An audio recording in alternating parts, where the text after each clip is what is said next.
El micrófono apagado, Sony.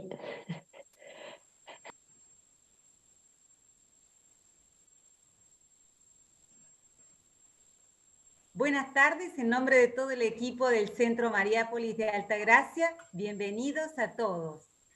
Estamos más que felices de contar con la presencia de ustedes esta tarde. Para quienes participan por primera vez, les contamos que esta iniciativa nace a pedido de una Aires, quienes nos sugieren hacer conocer el carisma de Chiara Lubich, la espiritualidad de la unidad, nacida en 1943 durante la Segunda Guerra Mundial y que hoy está difundida en todo el mundo. En estos tiempos tan difíciles en que la pandemia pone en evidencia nuestra fragilidad, también está claro, como dice Papa Francisco, que no nos salvamos solos. Nuestra intención es dar un aporte en este sentido, compartiendo nuestras experiencias de fraternidad con todos, haciéndonos partícipes de nuestro ideal del mundo unido. Nuevamente, gracias por apoyarnos en esta iniciativa, por las sugerencias de los temas que nos mandaron. Esto nos dio posibilidad de pedir a varios expertos de distintos lugares de América Latina, y hoy, por ejemplo, tenemos con nosotros a Gabriel Ferrero, a quien agradecimos enormemente por estar aquí entre nosotros. Ahora paso la palabra a Anita Martínez. Ella es licenciada en Comunicación Social, una excelente periodista, cordobesa y sobre todo una gran amiga. Gracias, Anita. Hola Sonia, hola a todos. Voy rápido a lo importante, lo presento a quien hoy nos da su tiempo y su conocimiento, Gabriel Ferrero, nacido en Montevideo, el país vecino, licenciado en Física en la Universidad Nacional Mayor de San Marcos, de Lima, Perú, doctor en Astronomía en la Universidad Nacional de La Plata, donde hoy es docente e investigador. También forma parte de la Oficina Nacional Argentina del Observatorio Gemini, integra el Instituto de Astrofísica de La Plata y la Asociación Argentina de Astronomía. Entre sus estudios, el principal es estrellas de alta masa, con técnicas observacionales. También ha realizado numerosos talleres, charlas, seminarios de divulgación y de reflexión sobre la ciencia para públicos muy variados, como nosotros hoy en esta instancia. Gabriel, un placer tenerte.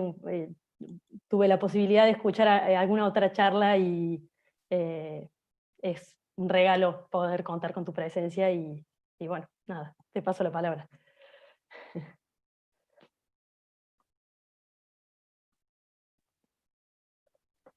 Bueno, buenas tardes a todos. Muchas gracias, Anita. Antes que nada, gracias a los organizadores, al Centro Mariápolis de Altagracia, a Sonia en especial por la invitación, y también a todos los que participan del equipo que organiza estos encuentros. Como decía antes Anita, yo he hecho muchas charlas de divulgación de la ciencia, pero esta no va a ser una charla sobre ciencia estrictamente, aunque alguna cosa de ciencia voy a decir. Como ustedes vieron, el Centro Mariápolis tituló este ciclo de charlas como Reflexiones a la luz de un carisma. Y el subtítulo dice, Espacio de espiritualidad para la vida cotidiana. Por lo tanto, yo lo que voy a tratar es de compartir con ustedes algunas reflexiones que espero, subrayado muchas veces espero, que estén iluminadas por este carisma de la unidad, en el cual, como ustedes saben, se inspira la actividad del Centro Mariápolis, de muchos otros centros Mariápolis que existen en el mundo. El carisma de la unidad es un don que la Iglesia reconoce como un don de Dios, recibido a través de Chiara Lubich, la fundadora del movimiento de los focolares, y es justamente este carisma, antes que nada, una luz. Es decir, una capacidad de comprender, de centrar algunos puntos esenciales del mensaje de Jesús y de entender cómo los podemos realizar en nuestra vida. Entonces, lo que yo quisiera compartir con ustedes ahora es, sobre todo, algunas cosas que me hizo sentir y pensar esa vida, o ese intento de vivir de acuerdo con esa comprensión de la vida cristiana tan maravillosa y tan particular que es el carisma de la unidad. Por lo tanto, les pido que tomen esto no tanto como una exposición del pensamiento de Chiara Lubich o el pensamiento del movimiento de los focolares sobre tal o cual argumento. Tampoco que lo tomen como un desarrollo del pensamiento cristiano sobre estos temas. Aunque al principio, en realidad, voy a resumir algunos conceptos de la teología en la visión que yo más conozco de la teología, que es la teología cristiana, católica. Pero lo que yo quisiera contarles tiene mucho de personal, y si bien es algo que nace de esas fuentes, yo estoy seguro que en realidad no expresa completamente esas doctrinas y seguramente no las expresa tampoco cabalmente. Además, otra premisa que quiero hacer es que tal vez no todos los que estamos conectados hoy profesamos la fe cristiana o alguna fe religiosa en particular. En ese caso, yo realmente les pido disculpas si en la primera parte de la charla alguno se siente un poquito afuera de lo que yo estoy diciendo. Pero mi esperanza es que en la segunda parte, cuando voy a hablar más bien de nuestra vida concreta, ahí creo que podremos encontrarnos todos mejor. Por lo menos ese es mi intento. Ustedes vieron que en el título de la charla hay 3 palabras. Mejor dicho, 2 sustantivos y un adjetivo. Los 2 sustantivos son amor y creación. El primero, amor. Amor es la palabra, una palabra sobre la cual pienso que todos podríamos decir algo valioso. Quiero decir antes que nada que esa palabra yo la voy a usar acá en 2 sentidos. El primero, como una explicación de quién es o qué es Dios. De hecho, ustedes recordarán que en el libro sagrado de los cristianos, en el Nuevo Testamento, está escrito: Dios es amor. Segundo sentido, el amor. Tal vez muchos de ustedes saben que Chiara Lubich, cuando era muy joven, escribió una carta muy hermosa a su hermana que estaba por casarse. En esa carta hay una frase que a mí desde hace muchísimo tiempo me fascinó. Chiara dice: el amor es uno solo, con la intención explícita de recordar que el amor conyugal no es algo diferente de ese amor que es Dios. El amor es uno solo. Pero más aún, realmente en el pensamiento de Chiara, en general, todos los amores, todo el amor del mundo, de alguna manera, siempre es un reflejo, un eco diferente, distinto, con distintas intensidades de ese único amor que es Dios. Segundo sustantivo, creación. La creación considerada en todos los sentidos. La creación ha sido el centro de mi trabajo durante muchos años, también el centro de mis preocupaciones. Y por eso hoy lo que quisiera es contarles un poco qué es para mí la creación. Y por último aparece un adjetivo, continuo. Esta es una característica del amor que yo sentí como que se abrió paso dentro mío, muy especialmente hace algunos años, que me impactó muy profundamente y sobre la cual quiero contarles algunas cosas que sentí y que pensé. Entonces, comencemos por la creación. Para los cristianos, la palabra creación se refiere, en primer lugar, a un punto central de nuestra fe. Una fe que recibimos además del pueblo hebreo. En efecto, los domingos, cuando recitamos el credo en la misa, decimos: creo en Dios, Padre Todopoderoso, Creador del cielo y de la tierra. Usamos esa palabra, creador. Entonces, el primer significado de la palabra creación es la acción de Dios. Más específicamente, la acción de Dios Padre, la primera persona de la Trinidad, del cual en el credo decimos que es el creador de todo, del cielo y de la tierra. Cielo y tierra es una manera antigua de decir todo. todo aquello que existe, le debe su existencia a Él, y solo a Él. Le debe la existencia a un Dios que es Trinidad, es Padre, Hijo y Espíritu Santo. Es amor en sí mismo. Es amante, amado y amor. ¿Y por qué Dios creó? Esa es una pregunta atrevida, si las hay, pero a nosotros nos brota de los labios, sin que podamos detenerla, una respuesta que sabemos que es cierta. Dios creó por amor, porque crear es propio del amor. Lo sabemos por la fe, pero lo sabemos también por nuestra pequeña y limitada experiencia humana del amor. Pero el amor es uno solo, y nosotros sabemos que es propio del amor el crear, el querer traer a la vida algo nuevo, algo que todavía no existe. Porque un nuevo ser es alguien más que podrá hacer con nosotros la experiencia maravillosa del amor. Entonces, Dios crea porque es amor. Crea para que alguien o algo nuevo pueda hacer con él la experiencia maravillosa del amor. Y entonces Dios le deja espacio a esa novedad, para que ese algo nuevo pueda crecer, pueda desarrollarse, pueda llegar a ser sí mismo, por sí mismo, y algún día pueda amar plenamente. Ese es el primer significado de la palabra creación. La creación como acto de Dios.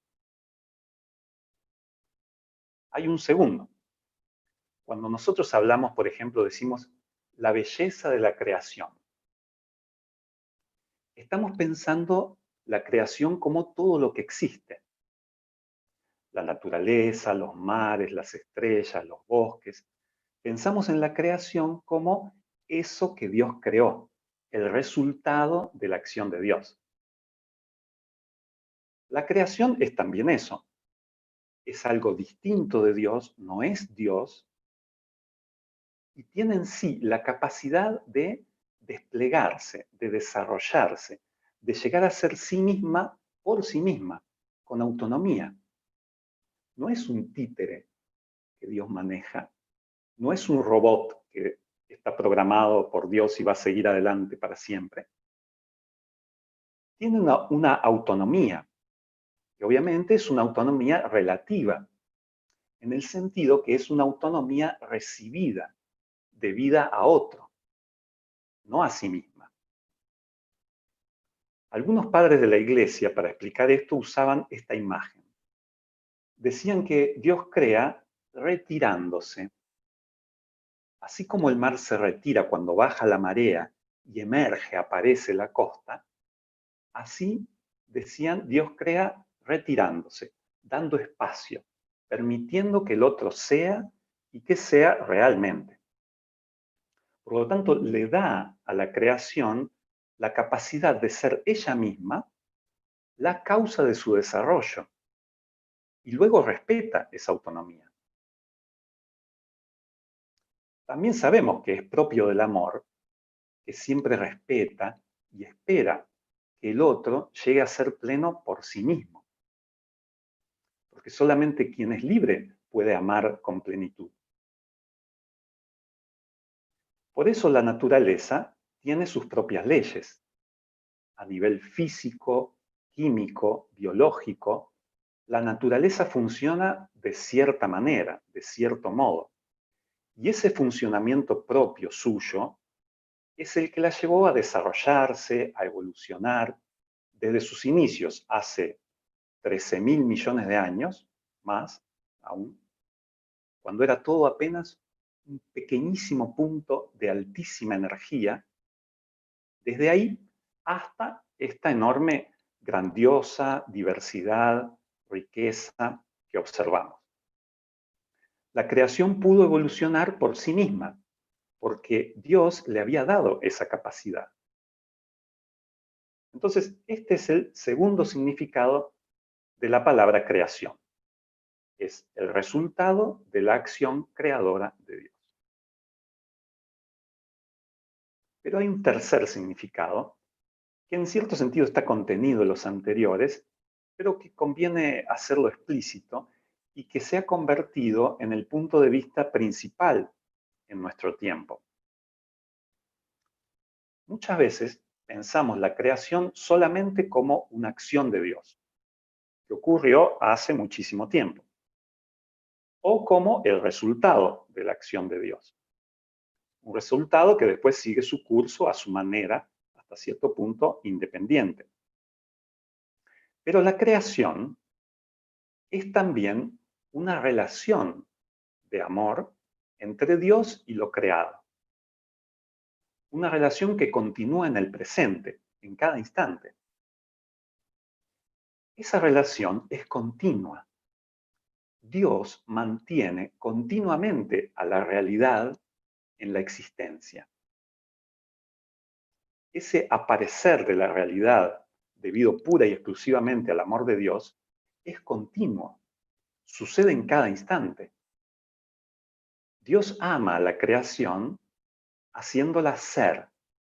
Sencillamente ser. Con todas las características que dijimos. Y la creación lo ama a Dios siendo, desplegando su realidad, evolucionando y especialmente llegando en nosotros a ser cada vez más plenamente un tú de Dios. En nosotros, que podemos hacer la experiencia del amor, de amarnos, en nosotros la creación puede plenamente, libremente, decirle que sí a Dios y amarlo. Ese es el tercer significado. La creación es una relación continua entre Dios y aquello que Él mismo creó. Chiara Lubick lo dice con una frase hermosa. Dice así: hubo una sola creación y Dios continuamente crea. Ahora, esta continuidad de esa relación a lo largo del tiempo, obviamente ocurre desde nuestro punto de vista, desde el punto de vista de las criaturas, de lo creado. Es muy difícil, por no decir imposible, imaginarnos cómo se ve esta continuidad desde el punto de vista de Dios. ¿Por qué? Porque recordemos que el tiempo también es una criatura. El tiempo, al igual que el espacio, son parte de la creación. Fueron creados por Dios. Dios no está sujeto al tiempo.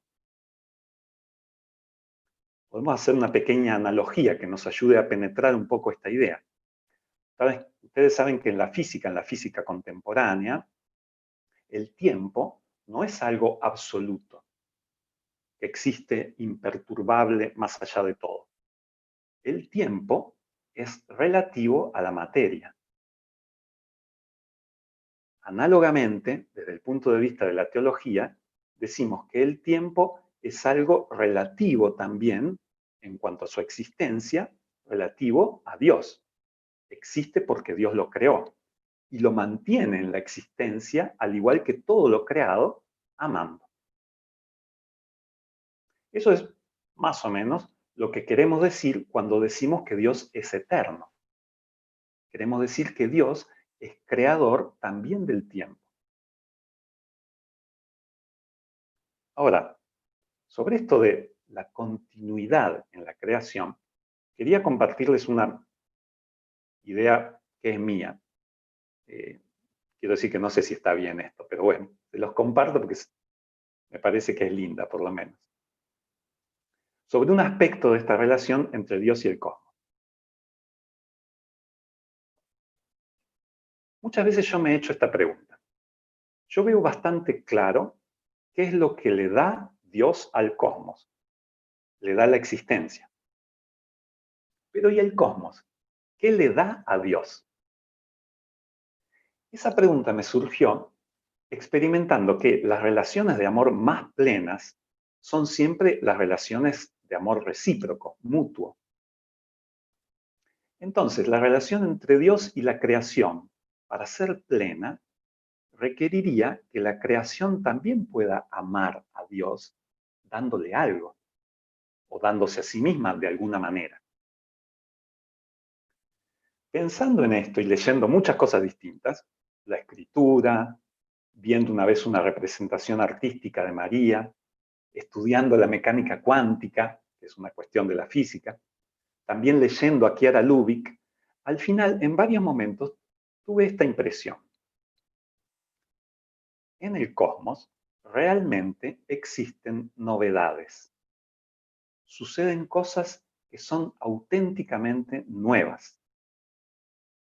Cosas que me parece son nuevas también para Dios. Porque el amor de Dios al crear fue tan grande que le dio a la creación en todos sus niveles el don de la libertad. Y la libertad, si es verdadera, implica que las criaturas pueden realmente decidir. Y esas decisiones, me parece que muchas veces, para Dios, pueden ser una novedad, una hermosa novedad. Tengo la impresión, una impresión un poco atrevida, pero bueno, es mi impresión, que Dios no sabe exactamente todo lo que va a suceder, todo lo que va a pasar. Por ejemplo, cuando yo decido amar, vivir en el amor hacia el hermano, o hacer un acto de amor a un prójimo, soy yo realmente quien decide. Y eso significa, me atrevo a pensar, que Dios no puede saber de antemano si yo lo voy a hacer o no. Por lo tanto, para Dios, cada acto de amor libre que hacemos puede ser una novedad, una hermosa, una alegre, una feliz novedad. Dios entonces puede ver algo nuevo. Eso significa que la creación puede darle algo a Dios. Y como muchos otros ejemplos se pueden encontrar en muchos niveles de la realidad, no solo en el nivel humano de las cosas. Ahora, yo hablé de la continuidad del amor, sobre todo pensando en esta relación de amor entre Dios y la creación que se extiende a lo largo del tiempo. Pero hay algo más sobre esa continuidad del amor. Esto que les cuento ahora es una idea que me vino, la verdad, estudiando matemática. Podría parecer que no tiene nada que ver, pero de ahí vino. El hecho es este. Varios autores notaron que si miramos profundamente la creación, con una mirada sapiencial, que es una mirada que se tiene que apoyar en la mirada científica, pero es diferente. Nosotros podemos notar que hay una continuidad muy profunda entre el modo de ser de Dios y el modo de ser de la creación. Cuando decimos, me encanta como sos, o me encanta tu manera de ser.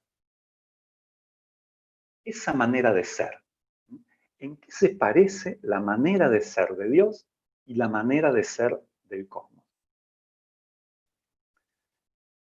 Lo que podemos notar es que aquellas cosas más profundas que Dios reveló de sí mismo se manifiestan de algún modo en lo creado. En especial, el misterio trinitario, ese misterioso ser de Dios uno y trino, que aunque es un misterio, en cierto modo es accesible para nuestra mente, cuando está iluminada por el amor. Ese misterioso ser uno y trino se puede de algún modo descubrir en la creación. Nosotros en el credo le atribuimos el carácter creador a Dios Padre.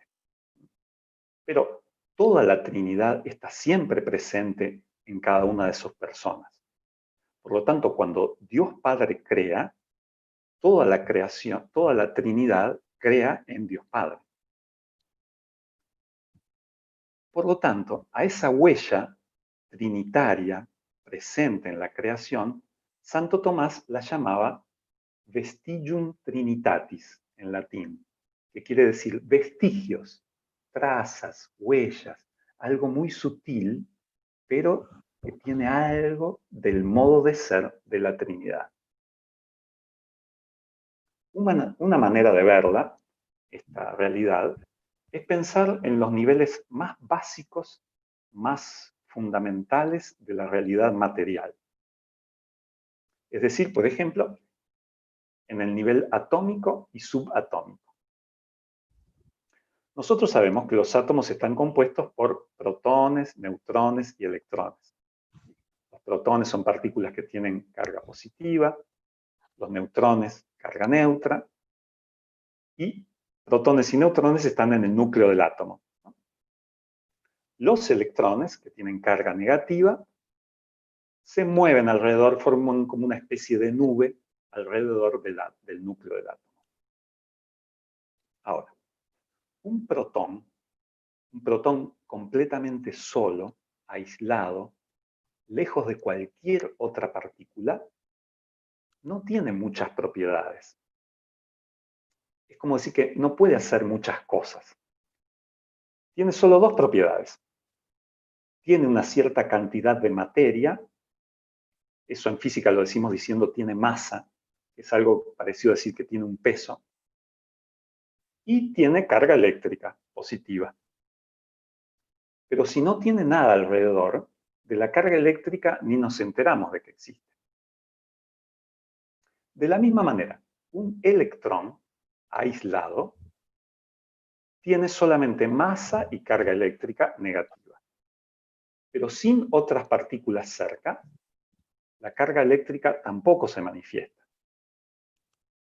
Pero ¿qué sucede si nosotros acercamos lo suficiente un protón y un electrón?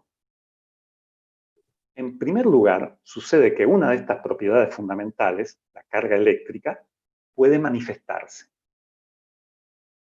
Y en segundo lugar, esa propiedad, la carga eléctrica, crea una estructura física muchísimo más compleja que el protón y el electrón aislados. Esa realidad compleja la llamamos átomo. Es el átomo de hidrógeno, el átomo más simple que existe.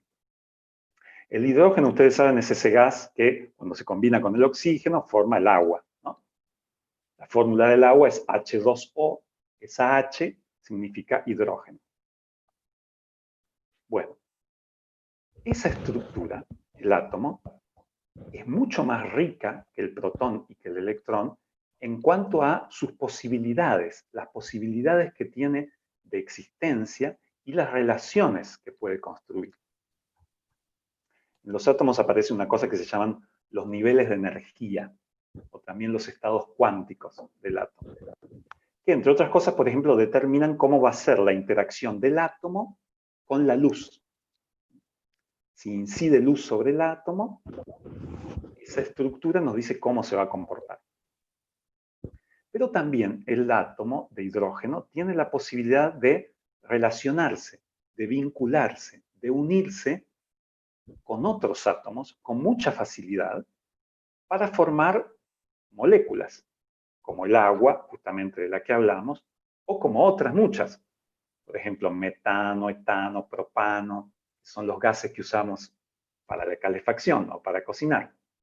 O como el amoníaco que usamos para la refrigeración. De hecho, el hidrógeno es el átomo más abundante en nuestro cuerpo. Mucho más que todos los otros átomos. Porque tiene todas esas posibilidades. Ahora, el protagonista de toda esa riqueza de posibilidades es el átomo. No tanto el protón y el electrón considerados individualmente. El protón y el electrón, cuando se unen, en cierto sentido desaparecen. No son tan evidentes. Están ahí, son la causa de ese fenómeno, pero el protagonista es el átomo. Cuando pensamos en el hidrógeno, pensamos en las propiedades del átomo, no del protón y del electrón. Hasta acá el punto de vista físico, científico sobre este asunto. Ahora, miremos el átomo de hidrógeno desde un punto de vista diferente, sapiencial, quiere decir con amor por la sabiduría. Podemos decir que, en un cierto sentido, el protón y el electrón desaparecen como si perdieran significado frente a toda la riqueza del átomo. En un cierto sentido, dejan de ser ellos mismos y pasan a ser otra cosa, algo superior, más significativo, que es el átomo. En ese cambio, el electrón y el protón se pierden a sí mismos en un cierto modo, y pasan a ser parte de algo que los trasciende. Aún así, no desaparecen del todo, están siempre ahí. Son la causa de esa nueva realidad y ellos mismos adquieren un nuevo sentido. Una cosa muy parecida podemos rastrear que ocurre en todos los niveles de la realidad material. No podemos detallar todo ahora de la misma manera, pero pensemos, por ejemplo, en las moléculas, que se combinan para formar nuevas moléculas, más complejas, más ricas de posibilidades, como supongamos los hidratos de carbono, los aminoácidos, las proteínas, el ADN. También pensemos en los seres vivos, que nacen de la química del carbono. Desde las entidades más simples, que hay dudas de si son realmente seres vivos, como los virus, hasta los organismos unicelulares, como las bacterias. Pensemos en los organismos pluricelulares, como los líquenes, los hongos, las plantas, desde las plantas más simples hasta las plantas con flores, los árboles. Más aún pensemos en los seres del reino animal, desde los insectos, los artrópodos como los cangrejos, los cefalópodos como los caracoles, los vertebrados, los peces, los mamíferos, los simios y por supuesto finalmente pensemos en nosotros. A lo largo de toda esa secuencia de la evolución, podemos rastrear siempre esta misma lógica de entidades o seres más sencillos que se combinan, se unen, evolucionan y al hacerlo, en un cierto sentido, desaparecen. Dan lugar a seres más complejos, más ricos, más capaces todavía de relacionarse. Pero esta lógica no se revela solamente en ese sentido, en la secuencia de la evolución, que va de lo simple a lo complejo. También podemos notar esto entre los seres vivos, por ejemplo, de la misma especie o de distintas especies. Nosotros estamos acostumbrados a escuchar decir que las relaciones entre los seres vivos están caracterizadas por la competencia. La competencia por el alimento, por el espacio, por la reproducción, etc. Y habitualmente escuchamos decir que ese es el motor, eso es lo que impulsa la evolución. Pero esto es solamente una parte de lo que hoy en día sabemos. Hoy en día conocemos también que entre muchos seres vivos existen relaciones de cooperación, de colaboración, de altruismo incluso. Pensemos, por ejemplo, en las hormigas o en las abejas, pero hay muchísimos casos de relaciones de ese tipo en la naturaleza. Relaciones de simbiosis, por ejemplo. Y parece ser que esas relaciones son también motores, impulsan también la evolución. Ahora, evidentemente, si hay una criatura donde esa lógica podemos verla con mayor claridad, es evidentemente en los seres humanos, aunque no siempre, por supuesto. ¿Qué es lo que más nos hace felices? Lo que más nos hace sentir realizados, sentir que somos finalmente nosotros mismos. Sin duda es amar y ser amados. Amar y ser amados. Darnos, entregarnos completamente a nosotros mismos y sentir que ese don que hacemos es recibido, es acogido, y que aquel o aquellos que amamos, a su vez, nos aman. Eso es lo que nos hace sentir plenos. Todos los que amamos o hemos amado alguna vez, sabemos bien que elegir el amor comporta siempre, siempre alguna renuncia, más chica o más grande, pero siempre hay alguna renuncia. Y las renuncias suelen ser dolorosas, a veces muy dolorosas, y a veces nos hacen sufrir mucho. Algunas renuncias, incluso las heroicas, implican como una pequeña muerte interior. Y a veces incluso en ciertas circunstancias implican la muerte. Porque siempre amar significa postergar algún aspecto de nuestro egoísmo, de nuestro yo, postergar nuestra tendencia a colocar por encima de todo nuestras necesidades, nuestros intereses. El amor implica siempre sacarnos a nosotros del centro de todo y poner al otro.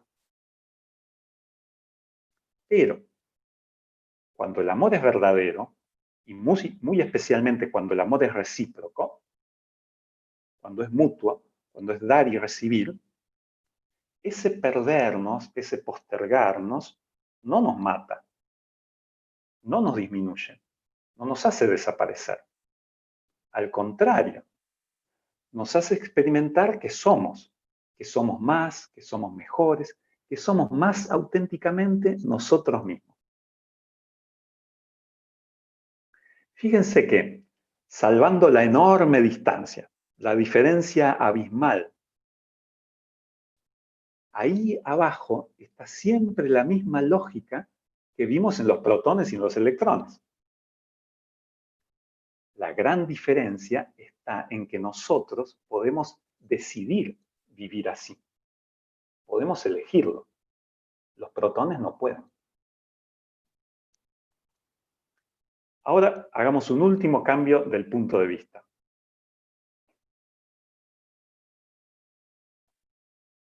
Miremos de nuevo todo esto con la inteligencia que nos da nuestra experiencia de Dios. Todos los creyentes hemos de alguna forma experimentado a Dios. Y eso nos da una cierta comprensión de las cosas. Esa comprensión nos dice que el amor une, y en un cierto sentido cada uno de nosotros desaparece en esa unidad que crea el amor. Pero al mismo tiempo, el amor distingue, hace que cada uno sea a sí mismo más plenamente. Esa es la unidad a la que nosotros nos referimos cuando hablamos del carisma de la unidad. Es una unidad que al mismo tiempo es distinción. Más aún, cuanto mayor es la unidad, mayor es la distinción. Para Chiara Lubich, la causa de esta característica tan peculiar del amor está en Dios mismo, en su ser Trinidad. En un momento de una profunda experiencia de Dios, ella misma lo dice con unas frases que vamos a leer ahora. Son dos frases aparentemente complejas, pero quien ama siente inmediatamente que estas frases contienen una gran verdad. Fíjense que Chiara Lubich está tratando de explicar cómo es posible que las tres personas de la Trinidad sean uno. Nada menos que explicar eso. Y ella encuentra la explicación en el amor. Vamos a poner ahora esa frase en la pantalla para que la podamos leer todos juntos.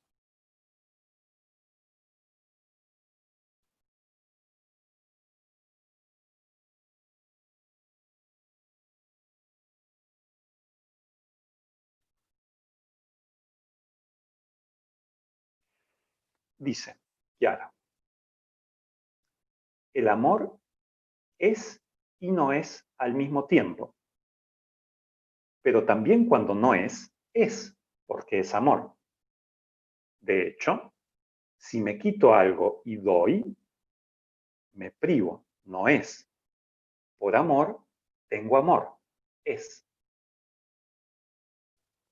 Es un poco difícil, ¿no? Vamos a leerla de nuevo. Es difícil también de leerla bien. La voy a tratar de leer mejor. El amor es y no es al mismo tiempo. Pero también cuando no es, porque es amor.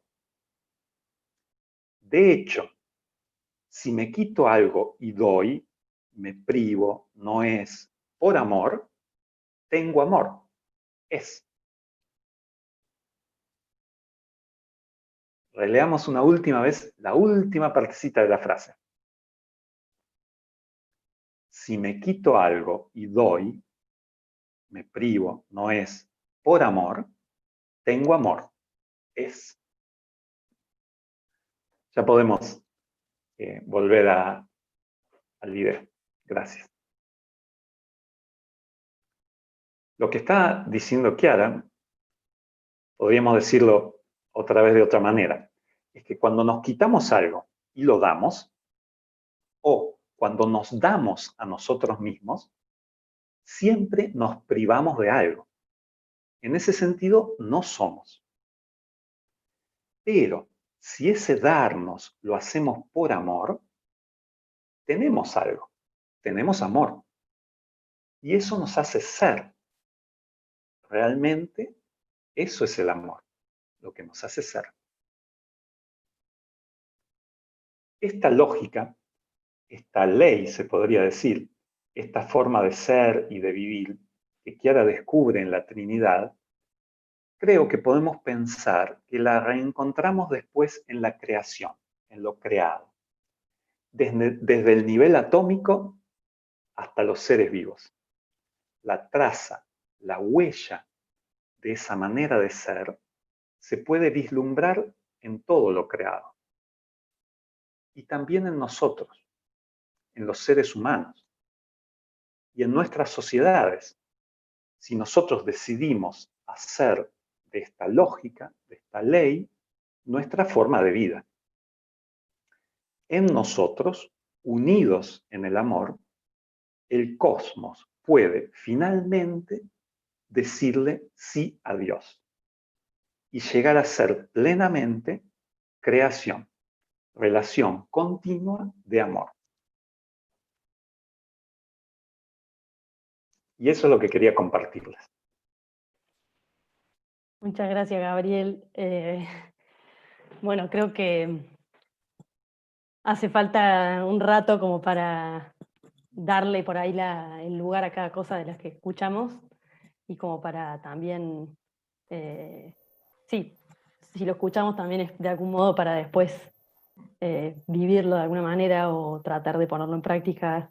No somos protones, pero justamente lo podemos vivir de una manera más compleja y más real, así que, y consciente, voluntaria. Así que, bueno, queríamos dejar también un poco de un lugar, un espacio para las preguntas. Quizás por ahora, bueno, a mí se me ocurrió una, por ahora no hay preguntas que nos hayan llegado, pero damos vamos un momento para que las escriban si tienen, comentarios de YouTube o por el Zoom. De por sí ya hay muchos agradecimientos y muchas personas que agradecen la intervención, que excelente, dice Rubén Cuitiño, gracias, y Liliana y Ricardo Gali dicen muy, muy bueno, gracias, Gabriel. En YouTube hay alrededor de 60 personas conectadas, y entre el Zoom y YouTube, al menos de los lugares que sabemos, hay personas de Mendoza, Bahía Blanca, La Plata, Paraná, Buenos Aires, Córdoba, Altagracia, de la María Lía y de Uruguay conectadas. No sabemos de dónde en Uruguay, pero de Uruguay. Así que gracias a quienes están escuchando. Y mientras damos el lugar a que piensen alguna pregunta, invitamos a Olga Gaña, que se conecta desde Bahía Blanca para que nos cuente un poco una experiencia. Así también damos el espacio para quienes están pensando en la pregunta. Invitamos entonces a Olga María. Gracias, Anita, y gracias a todos, la verdad, por este espacio, por poder compartir esto tan hermoso que nos has dicho, Gabriel, gracias. Y lo mío es muy simple, simplemente me siento un testimonio y de esta realidad enorme que muchos desde hace años estamos transitando y que nos ha fascinado en algún momento, ¿no? Yo me encontré con el carisma del movimiento de los focolares cuando tenía 16 años, y ya hace más de 50 años más, que junto a muchos transito esta aventura de vivir por la unidad, ¿no? Y esto significa, de alguna manera, retomar cada día, pero a veces, varias veces al día, la decisión. Después de varios fracasos o intentos fallidos, llamémoslo, comprendí que la unidad es el regalo que Dios nos hace. Y nos la da también en el momento oportuno. Aquí hablo, como decía Gabriel antes, desde mi cultura cristiana, ¿verdad? Pero en este contexto es donde descubro que en realidad esa es la parte de Dios, el don que Él nos quiere ofrecer. Nuestra tarea, la nuestra, es la de vivir cada vez con mayor intensidad el amor, la caridad, eso que nos propone el Evangelio. En este momento me recuerdo el himno a la caridad de San Pablo, ¿no? Que dice, la caridad todo lo espera, lo cree, busca el bien del otro. Y también en esta realidad esto significa así, continuamente recomenzar en el intento, ¿no? Y no importa si aquel que tenemos al lado es un niño o un adulto, una persona simpática o menos, o alguien que comparte nuestros valores, nuestra visión de la vida, nuestras convicciones, ¿no? Porque lo que he ido comprendiendo es que es el amor lo que prepara y allana el camino que nos permitirá en algún momento alcanzarla, la unidad. Esto es lo que me dijo Chiara Lubich cuando la conocí. Después, sobre todo desde el momento en que me propuse intentar vivir así, fue que fui comprendiendo que en realidad la unidad es posible. Es posible. Porque me parece que es como hace eco una de las exigencias más profundas del alma humana, ¿no? Y aquí yo lo conecto con el proyecto de Dios, con ese proyecto así, desde que nos pensó y nos creó, ¿no? De lo vivido en estos años, podría compartir muchas experiencias, algunas logradas y otras no. Pero cuando la unidad no se logró, me di cuenta que en general, fue porque no había sabido o no había podido amar, ¿no? Es decir, no había escuchado suficientemente, me había encerrado en una idea, me había aferrado a un proyecto. Es decir, situaciones y realidades que habían prevalecido sobre el vínculo con el otro, ¿no? Es decir, puedo reconocer que en general pasó eso. Digo en general porque no siempre depende solo de uno, a veces depende también del otro, ¿no es cierto? Pero en general siento que ha sido así, ¿no? Pero en mi vida no ha habido también muchísimos momentos muy lindos, muchísimos logros, muchísimas experiencias, ¿no? Y una de estas ocurrió hace muy poco, fue en este mes de junio pasado, aquí en mi ciudad, en Bahía Blanca, yo reintegro el grupo ecuménico.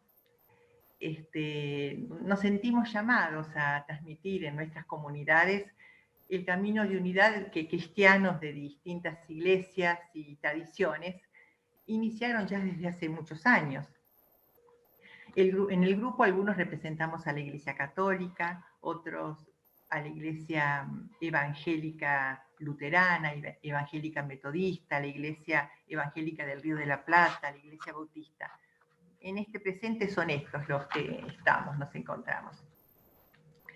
Pero antes yo quisiera decir otra cosa, que continuamente constato de lo importante que es que el amor se vuelva concreto, en expresiones, ¿no?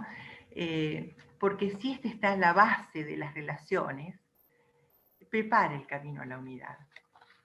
Para decir así, algunas experiencias vividas, el año pasado se trasladó a la ciudad de Bahía Blanca un pastor de una de estas iglesias con su familia. En la medida que nos fuimos conociendo, me di cuenta que estaban pasando un momento económico bastante apretado y que ella, la esposa, buscaba trabajo. Lo comuniqué en mi comunidad, en mis grupos de amigos personales y fueron surgiendo algunas posibilidades que yo se las transmitía hasta que apareció aquella que, por lo menos en aquel momento, fue una gran ayuda, ¿no?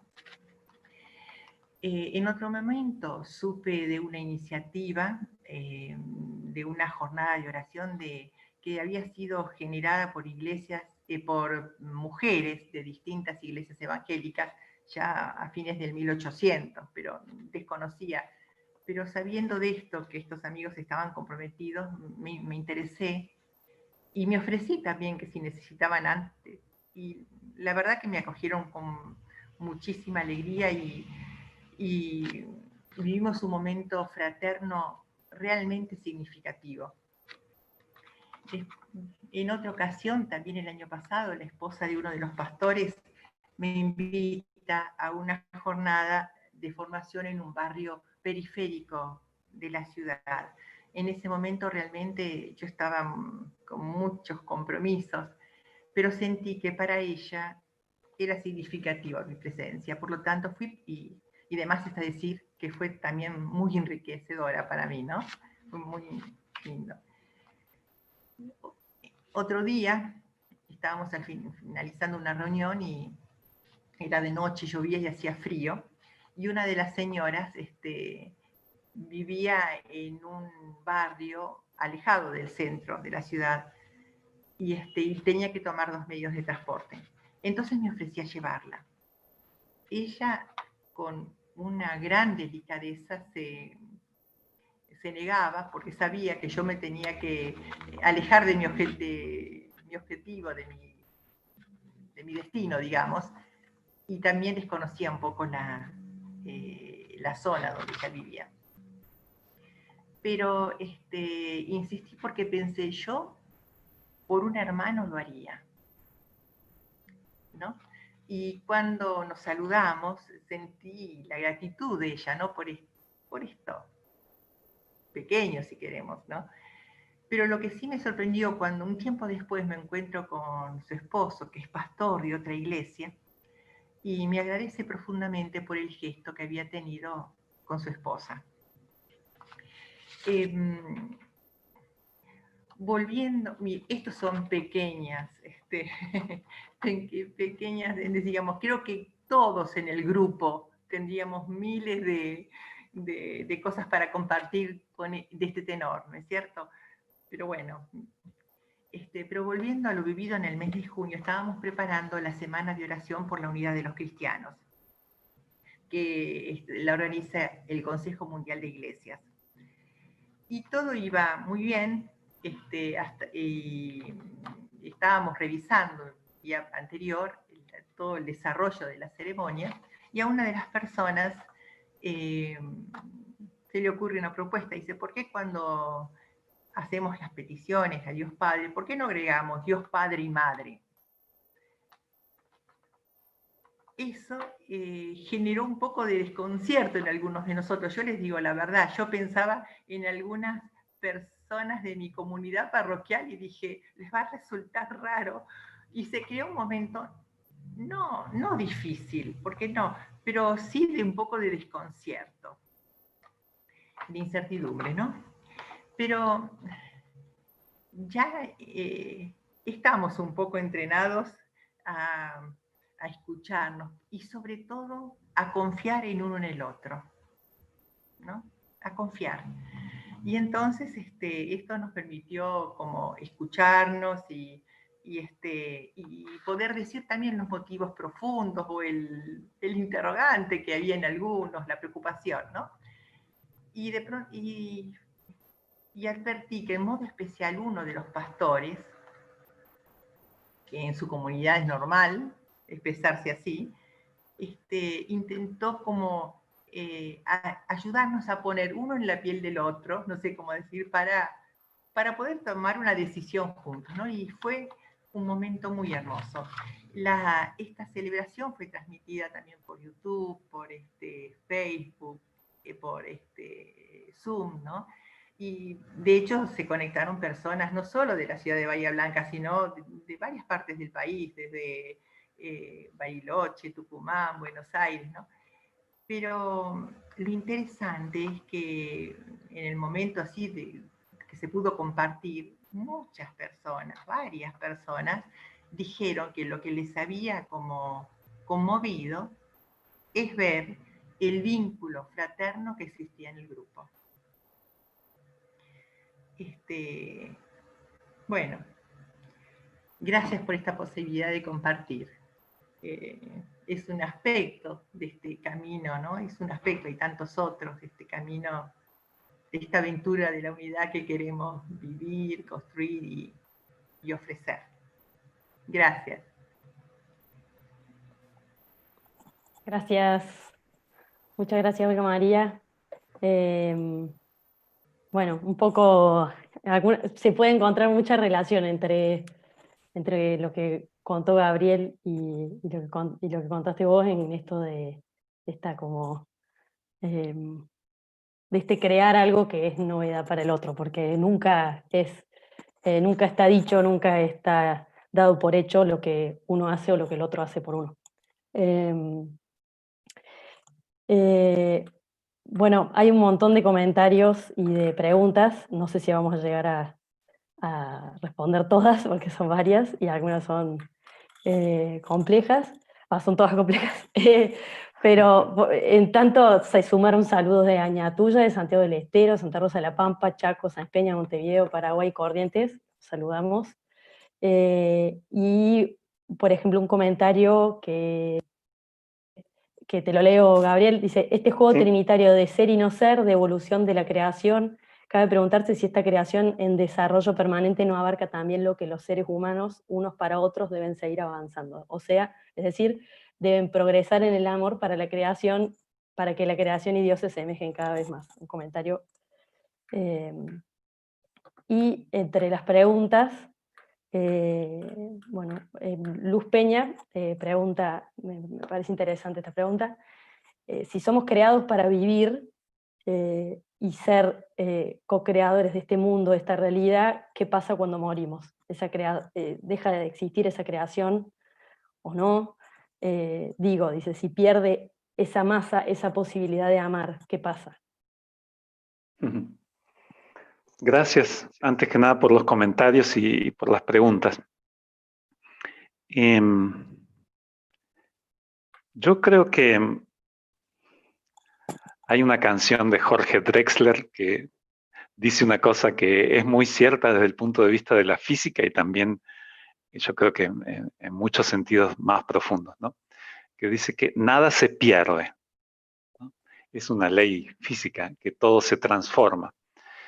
Y yo creo que eso se puede aplicar muy bien a esto. O sea, el amor nunca se pierde, yo creo. Y el amor que nosotros damos en la creación, dentro de la creación, mientras estamos acá, queda. Yo creo que queda de una manera misteriosa tal vez, porque es difícil verlo, pero yo estoy seguro de que está, ¿no? Ustedes saben que todos, ¿no? Me imagino que en la fe cristiana pensamos que el mundo de alguna manera va a llegar a una plenitud, ¿no? Es decir, la creación al final de los tiempos. Yo hablé sobre todo del origen de lo creado, ¿no? Pero cuando hablamos de esta relación pensamos también en que esta relación va a llegar a un punto culminante, ¿no? Al final del tiempo, cuando de alguna forma, finalmente, completamente, todo ese amor de Dios, Él se lo encontrará de nuevo. Y esa me parece que es una tarea que la hacemos nosotros, la vamos haciendo nosotros con nuestros continuos actos de amor durante toda la vida, nuestros y de toda la humanidad. Y yo pienso que, yo estoy convencido de que también eso de alguna manera lleva a la creación a convertirse en algo nuevo. No sabemos exactamente cómo va a ser, ¿no? Es algo misterioso. Es como hablar de la resurrección. Cuando hablamos de la resurrección, decimos que vamos a resucitar también con nuestro cuerpo, lo cual es cierto, pero evidentemente no es exactamente este cuerpo así como lo tocamos, como lo sentimos ahora, ¿no? Pero es el cuerpo. De hecho, en los evangelios eso se ve con bastante claridad, ¿no?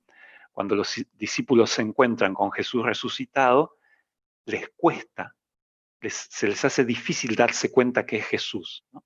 Y después Jesús hace cosas que no podía hacer cuando estaba vivo, digamos, antes de la crucifixión, ¿no? Atraviesa las paredes, por ejemplo. Yo creo que son todas maneras que tiene el Evangelio de decirnos que había en Jesús algo nuevo. Era Él, era su cuerpo, ciertamente, pero era muy distinto también a lo anterior. Yo creo que la creación de alguna manera va a participar de eso también. La resurrección, lo que vemos en el cuerpo de Jesús resucitado, lo vamos a ver en toda la creación. Ese es mi pensamiento. Me permito hacer una pregunta en realidad que está relacionada con esa, pero después leo les prometo leerlas de las que han mandado. En la historia del cosmos, del universo, lo que se sabe, lo que sé yo, digamos que es muy poco, pero en toda lo poco que sé, hay muchísimo de destrucción, hay muchísimo de crisis, hay muchísimo de choques. Es como si prácticamente, de muerte también, porque la realidad es que si todo es creación de Dios, los dinosaurios también lo fueron, y los dinosaurios, ¿Sí? Más allá de que algunos sobrevivieron de alguna manera, no sé, las tortugas, pero muchos desaparecieron, digamos. Entonces, ¿cuánto es necesaria la crisis, la destrucción, la muerte? Bueno, esa es la pregunta, ¿verdad?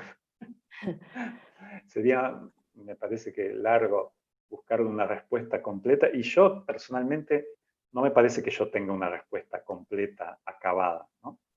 Pero yo lo que puedo decir es esto, lo que vemos en el mundo material, ¿no?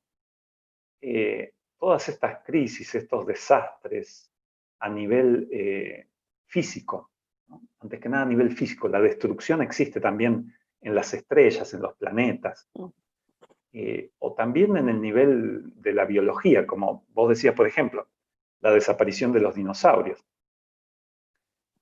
Lo que yo creo que se puede ver después de mucho tiempo es que muchas de esas cosas se descubre que tienen un sentido en la larga historia del cosmos, ¿no?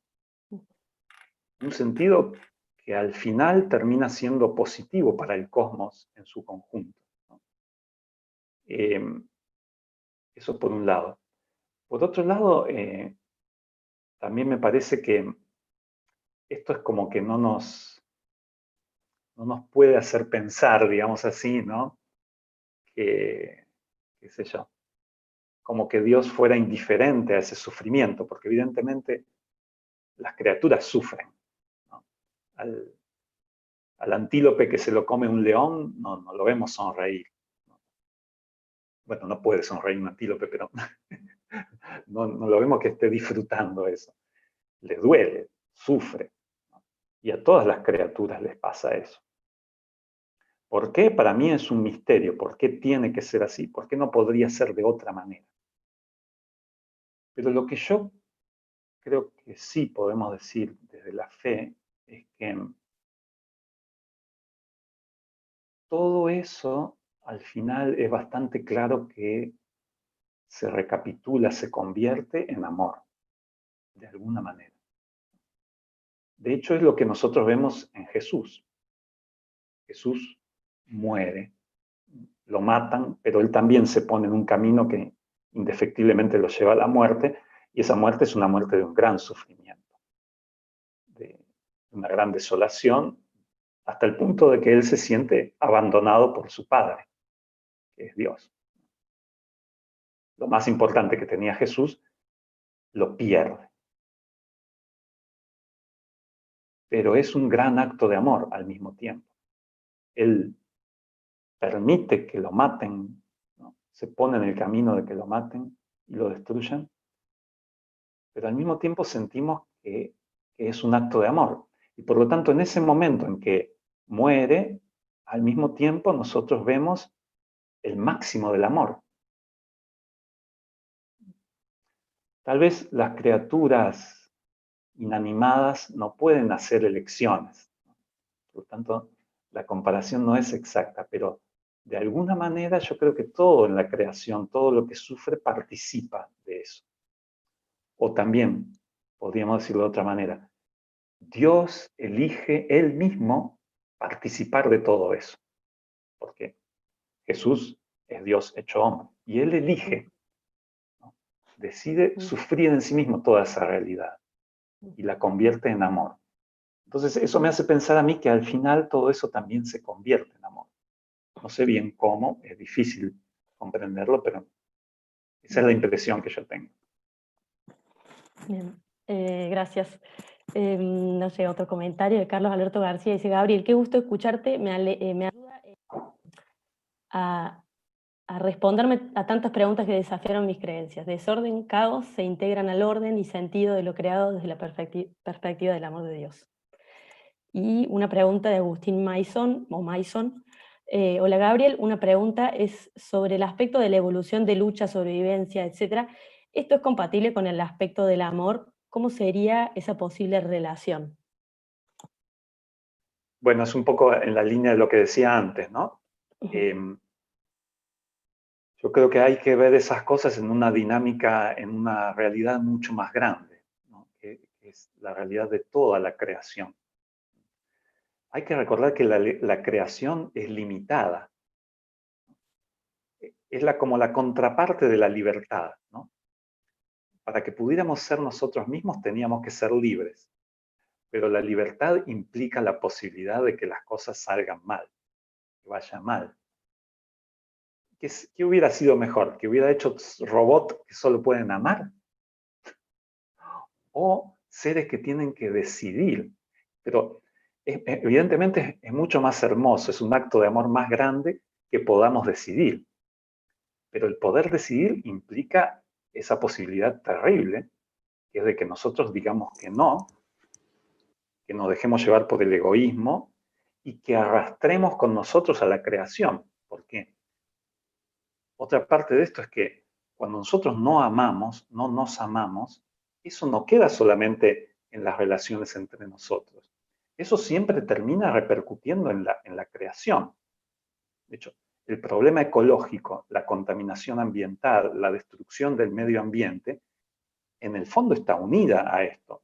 El Papa Francisco lo explica muy bien en la encíclica Laudato Si. La crisis ecológica y la crisis social, económica, no son dos crisis separadas, es toda la misma realidad. Por lo tanto, yo creo que todo lo que nosotros hacemos en positivo o en negativo tiene una repercusión en la creación siempre. No sé si respondí a la pregunta, pero bueno.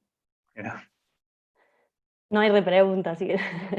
Bueno, no. tal vez otra vez en un mano a mano personal lo podemos seguir Sí. charlando.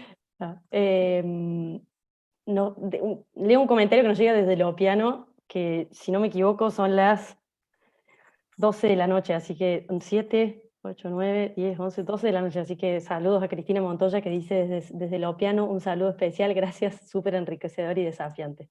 Le agradecemos por estar despierta y seguirlo. Y eso que no es astrónoma. Claro, no. Pregunta Carlos de Buenos Aires. Esta traza del amor que encontramos en la naturaleza y se planifica en los seres humanos, ¿cómo sería llevado a la social, economía, política, etcétera? Perdón, ¿sabes qué? No escuché Va una de nuevo. partecita. ¿Podrías Va de repetir? nuevo. Esta traza del amor que encontramos en la naturaleza y que se planifica en los seres humanos, ¿cómo sería llevado al plano social, economía, política, etcétera? Bueno, yo creo que sería largo contarlo todo, pero en muchas realidades del mundo hay gérmenes de instituciones, de organizaciones, donde se ve que el amor se refleja, que construye cosas.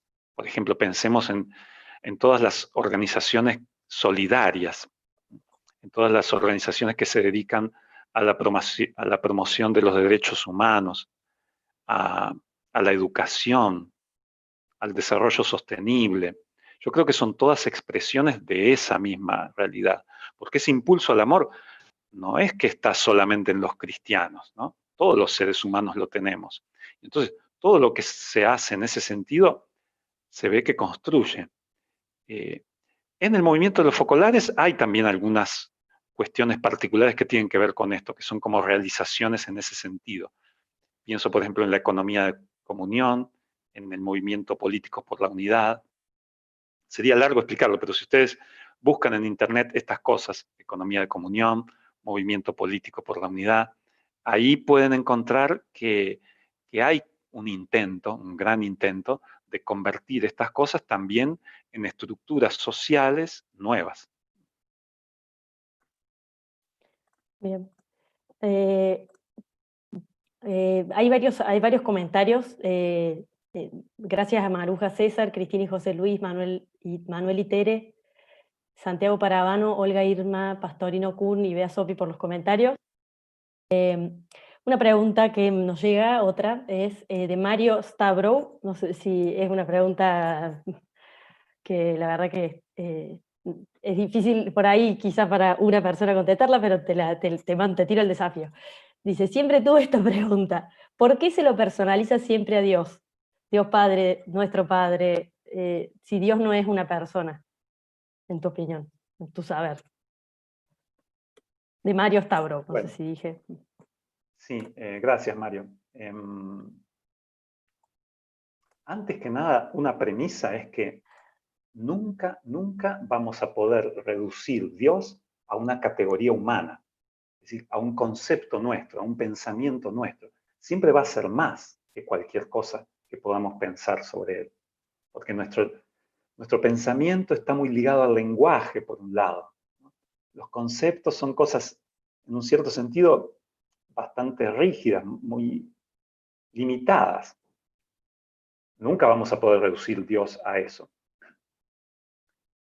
Este problema se lo han planteado mucho, sobre todo los padres de la Iglesia de Oriente, ¿no? Que sostenían que prácticamente no se podía decir nada de algunas realidades de Dios. Por lo tanto, es algo que está presente en el cristianismo, ese límite, esa imposibilidad. Sin embargo, nosotros hablamos, nos expresamos, nos comunicamos. Y entonces, yo creo que el desafío es, aún sabiendo que esos conceptos son limitados, tratar de captar lo que está detrás de ese concepto y que es positivo. Y a mí me parece que lo que está detrás de esa idea de que Dios es persona, ¿qué es lo que queremos decir con eso? Queremos decir que es alguien con quien yo puedo relacionarme, que yo puedo ser un tú de Dios y Dios puede ser un tú mío. Dios no es solamente una energía, no es solamente un espíritu, es también alguien con quien yo puedo tener una relación. Entonces, yo creo que eso es en parte, no es todo, pero en parte es lo que queremos expresar cuando decimos que es una persona. Y después en el cristianismo en particular, decimos además Dios Padre, Dios Hijo, pero eso es porque Jesús nos lo enseñó. Él se dirigía a Dios diciéndole Padre, ¿no? Evidentemente eso no quiere decir, como bien hacía notar antes Olga, o una persona conocida de Olga, que en Dios no exista lo femenino, las características de una madre. No, al contrario, está todo el amor. Por lo tanto, también eso. Pero en esa relación tan peculiar que tenía Jesús con Dios, Él le llamaba Padre. Y nosotros encontramos ahí que eso nos dice muchas cosas de quién es Dios, pero no todo, evidentemente. No todo. Bien. Hacemos las últimas 3 preguntas. Sí, que por lo menos... Hola, hola, hola. Hola, ¿qué tal, Jorge? Patricia, ¿qué tal? ¿Cómo están? Patricia. Hola, Clarita. Hola. ¿Cómo te va? Lindo verte por empezar. Hola, Vamos Anita. a ver si... Hola. No, lo que quería decir es esto, ¿no? Que también es cierto que esta unidad que nosotros tenemos como seres humanos nos viene de Dios, porque Dios es trino y uno. Es un Dios trino y uno que está en constante relación, el Padre con el Hijo y con el Espíritu Santo. Y esta realidad la tenemos nosotros en el corazón para poder dialogar. Por eso decimos, el hombre a imagen y semejanza de Dios, porque podemos hablar. Uh-huh. Los animales Sí. no pueden hablar, se quieren de otra manera. Nosotros nos queremos con esta palabra que Dios nos ha dado. Entonces, Él nos ha dado porque es comunicación. Entonces nos ha dado la palabra para que podamos comunicarnos entre nosotros y con Él. Bien, muchas gracias. Sí, tal Gracias. cual, Jorge y Patricia, agradecemos el comentario. Paso a otra pregunta. Por las dudas, si pueden silenciar el micrófono mientras... exacto, así no hay interferencias. Carlos Alberto García pregunta, ¿qué consecuencias afectan al cosmos cuando no obramos bajo la ley de la... Pregunta Carlos Alberto García.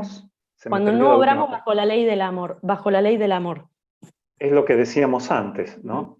Cuando no nos amamos, creamos una sociedad donde hay injusticias, donde hay desigualdades, y eso está íntimamente relacionado con el daño que le hacemos a la creación, con la destrucción que causamos. Nosotros estamos acá también como co-creadores, decíamos antes, ¿no? Es decir, para también hacer que la creación llegue a ser plenamente sí misma. Cuando no amamos, contaminamos, destruimos, producimos una crisis ecológica. Al final está relacionado todo. Sí. Y 2 preguntas que se unen un poco, porque Hernán Pestegui pregunta cómo es esta realidad entre Padre, Hijo y Espíritu Santo, y Verónica Ortega pregunta cómo vivir el misterio de la Trinidad en nuestra vida, ¿es la unidad en su amor la clave? 2 preguntas que se relacionan. Bueno, en un momento yo decía, ¿no? Lo que nosotros queremos decir cuando decimos Dios es Padre, Hijo, Espíritu Santo, en el cristianismo es que Dios es amor y en Él siempre hay alguien que ama. Siempre, todos aman, Padre, Hijo y Espíritu Santo, pero podemos pensarlo de esta manera, ¿no? El Padre ama donándose totalmente, dándose totalmente por amor al Hijo, ¿no? Generando al Hijo. Y en ese generar al Hijo, el amor en Dios es tan completo y tan absoluto, es el amor, eso, absoluto, totalmente solo amor. Es tan así que el Hijo, que el Padre, en el generar el Hijo, en cierto sentido desaparece él mismo. Se pierde, queda en la sombra, podemos decir, para que resplandezca, quede en evidencia, en luz, el Hijo. Ahora, es justamente ese perderse del padre para generar al hijo lo que lo hace padre, lo que lo hace ser él mismo.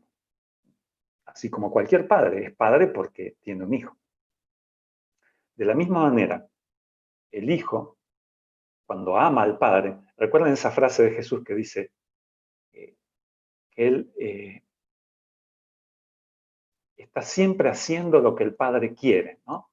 Siempre su vida es hacer lo que el padre quiere. Como que en un cierto sentido Jesús parece como que se anula, desaparece por amor a su padre.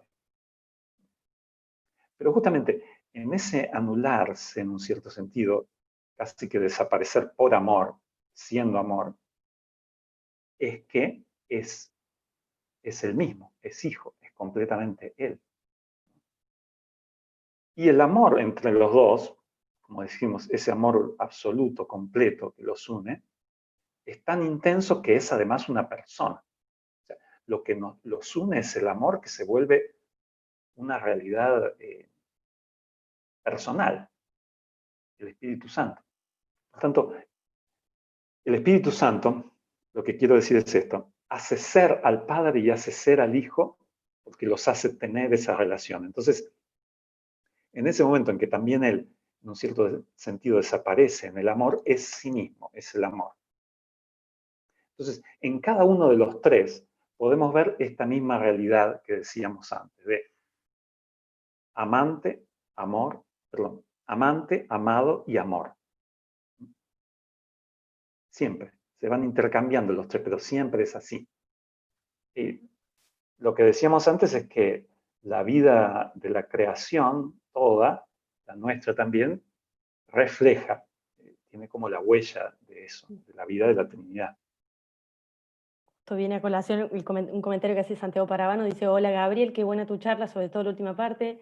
Me trajo a la memoria lo que decía San Ignacio: el amor consiste en comunicación de las dos partes, es a saber, en dar y comunicar el amante al amado lo que tiene o de lo que tiene o puede. Y así, por el contrario, el amado al amante, de manera que si uno tiene ciencia, dar al que no la tiene, si honores y riquezas, y así el otro al otro. Está, Lindo. viene a colación, Sí, sí. Y sí, Javier sí, González tal cual. Toledo dice, sí, dice gracias Gabriel por brindar tu conocimiento iluminado por las estrellas y por tus reflexiones, iluminadas por la luz de Kiara. Un saludo desde la ciudad de Buenos Aires, Javier González. Y la última pregunta, de María Luz Solinas, de Córdoba, dice: me genera duda el tema de la dualidad de la existencia del individuo y el amor. Si lo comparo, por ejemplo, con los átomos, los protones nunca se pierden. Al contrario, se ven beneficiados o plenificados al ser parte de un átomo. Entonces, amar no necesariamente es una pérdida. En el dar hay más de recibir. O sea, hay un beneficiarse u obtener algo más. Y entonces, más que dadores, hay que asumir que somos recibidores también, porque aprender a estar en el lugar del que recibe también es difícil. Incluso a veces se piensa que amar solamente es dar. Está bueno. Sí, tal cual. Sí, sí, es lo que yo pienso también, es así. El verdadero amor es amor cuando es recíproco, cuando es dar y recibir, y saber hacer las dos cosas, saber estar en los dos lugares. Sí, sí. Excelente, más que una pregunta es como un resumen Sí, de la okay, charla. sí, sí, tal cual, tal Bueno, cual. Bueno, creo que eh, si no me equivoco, llegamos a todas las preguntas, o algunas, bueno, por ahí se repetían, pero bueno, sin duda muchas gracias digamos, como recíprocamente, a vos por habernos brindado la charla y a quienes estuvieron presentes por haber también enriquecido la charla con las preguntas, con su presencia, con los comentarios. Está puesto. Nada, un regalo para mí, personalmente es quizá un modo de acercarme a Dios que por ahí enriquece de otra manera, que por ahí a veces hace falta encontrar otras fuentes o abrir otros libros, buscar otras bibliotecas que no sean siempre las mismas. Así que sin duda que muchísimas gracias. Y digamos, creo que no hay más preguntas, cualquier cosa si no nos llegan y después se las hacemos llegar a Gabriel, que así que tendrá tarea, no, no, no. sí, sí, claro, con mucho gusto. No, y los invitamos el viernes, dentro de 2 viernes, es decir, el viernes perdón, fecha para no pifiar, el viernes 17 de julio, que vamos... Perdón, Anita. Sí, no, ayúdame. Sí. Jueves 16 de julio tenemos Ahí va. nuestro encuentro. ¿Sí? Bien. Comentanos, Anita, ¿quién Ahí lo está. hace? Sí. Y ponemos la plaquita. Sí. Entonces, el jueves 16 de julio, a las 18 horas, ¿no, Sonia? Misma hora. Sí, misma hora. Misma hora, el canal, el link se estará mandando unos días antes. El tema es exégesis, la presencia del resucitado camino a Emaús. Y quien va a dar esta reflexión es Sonia Vargas, que es magíster en teología dogmática. Es en Buenos Aires, ¿no? No, Es de Bolivia. No, no vive en Buenos Aires. ¿Vive en Bolivia o no? Vive Ahora. en Bolivia. Vive en Bolivia. Sí. No voy a decir la ciudad porque no la sé. No La quiero Paz. mentir. En La Paz, gracias, Gabriel. Así que vamos a estar con Sony, que para quienes la conocen saben más o menos qué pueden esperar, una gran charla. Y quienes no, los invito porque es realmente siempre muy interesante. Una charla con otra perspectiva de teología dogmática, así que vamos a pasar del cosmos a la teología. Siempre, obviamente, con la luz del carisma de la obra de María. Así que, bueno, les agradecemos y que tengan un muy buen fin de semana. Todos, muchísimas gracias. Yo también quiero aprovechar de agradecer a todos los que me han escrito en este rato agradeciéndome, y no puedo responderles uno por uno, así que gracias de verdad a cada uno. Gracias, Gabriel. Gracias, Gabriel. Gracias a vos. Gracias, Gabriel. Gracias,